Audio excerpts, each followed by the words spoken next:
Maybe I'm meant to be sad. Maybe this life wasn't cut out for me. Or maybe I'm too weak to see the problems right in front of me. My girlfriend thinks I'm perfect, but little does she know there's many imperfections pouring out of me. Like a tsunami, I sway and I'm unpredictable, but I promised her it's never her. It's usually me. I don't want you to worry because the way that I cope is unhealthy.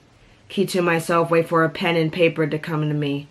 I let the pen write for itself in the pain. And my mind stays relaxed as I share to the world the darkest parts of me. You'd never believe that someone with so much positivity could go through so much shit mentally. Because on the outside you see a smile that everyone says is so pretty, so I'd rather you see that than the other me. I don't want them to think that I'm fine. But I don't want them to think that I'm drowning into thoughts that have physically captured my mind. I want to be strong for people like you and her.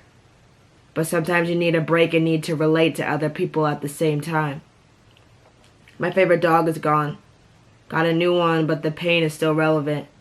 All my grandparents are gone besides one, but she's in the hospital right now coping with depression and a fractured pelvis and a heartbroken daughter. I'm thinking more and more about my birth parents, what they look like, how many kids.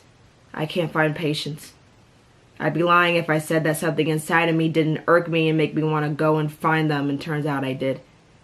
Turns out I have a stepbrother and a stepsister, two parents that still talk to one another, but are separated. I'm looking at your conversation without you knowing that I found it, wondering if you still love me if you knew who I was. I wonder if you'd treat me different if you knew who I was with. Wonder if you'd treat me different if you saw how I treat others, because maybe that's not how your values line up after all. I read your letter more and more than I ever did. Gave me an adoption book about stories from other kids. I'll admit I don't know how to cope, so I sit and tell other folks that my mother now is my mother, even though you don't comprehend.